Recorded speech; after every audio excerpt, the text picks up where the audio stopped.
Yeah, dig, bury and bone, Leash'd. This time we will take a deeper dive into Shibaswap tokenomics. But before that, let's clear some food. Shibaswap is ready. Auditors do not give us due date when their auditing is complete.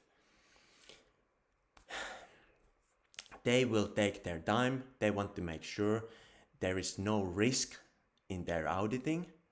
And when it's complete, Shibaswap will be released and out there, hopefully in a few days, the first week of May. And now, this time, we will go into tokenomics. Since before the Shibaswap, everybody is wondering whether they should hold SHIB or Leash and how much. What's the optimal for the most value for you? And I will later on, after Shibaswap is released, I will make different type of tokenomics video. But now, let's take a look into that, into those wonders. But before that, there are few important factors to take into place. First is the Shibaswap liquidity event for Bone. During the first week and two, there will be 6.5 million bones minted daily. And after the first 2 weeks, only 600,000 bones minted daily.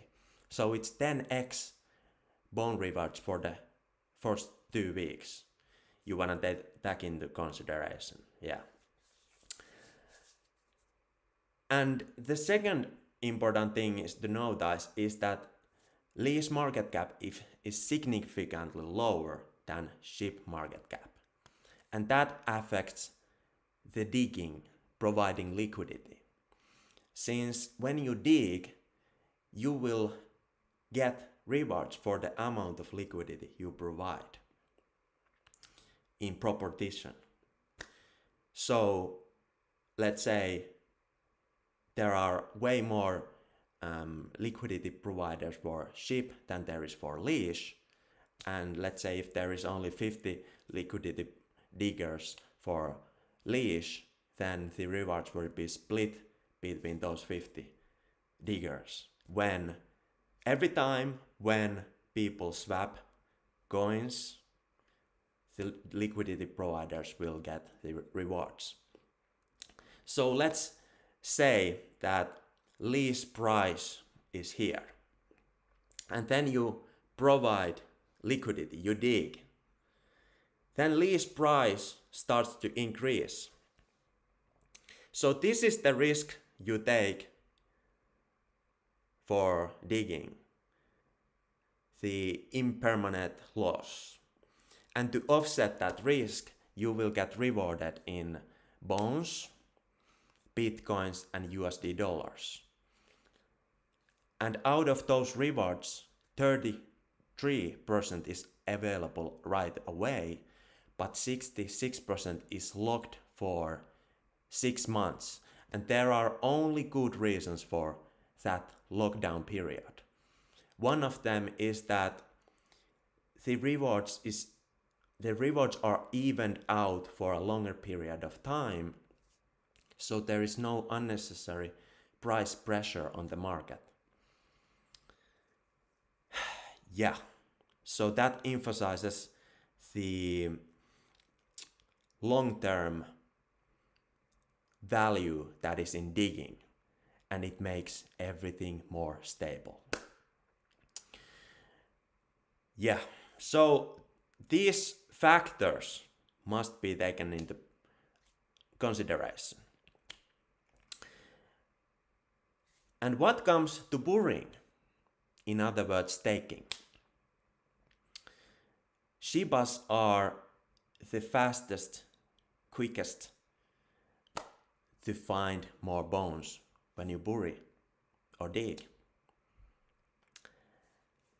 and you can bury and unbury any given time without any consequences. It's up to you. Yet, so when you bury Leash, you will get 0.5% of the bond rewards. And when you bury SHIB, you will get 3% of the bond rewards.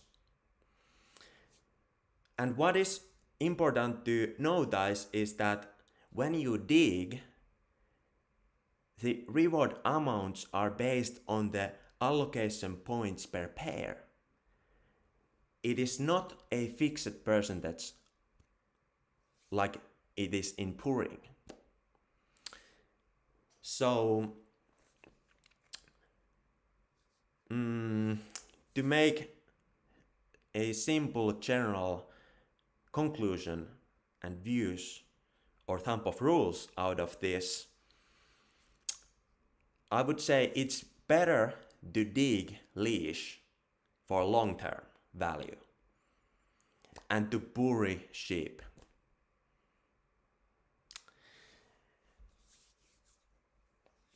Then there is one, of course, it's dependent on the amount, how much you have, how much you are holding, and how long you are willing to hold.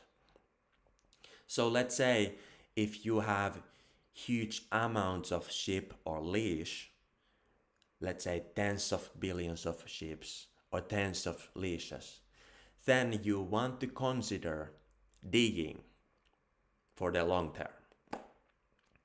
Because, once again, you will get rewarded for the huge proportion that you are digging. Wonderful.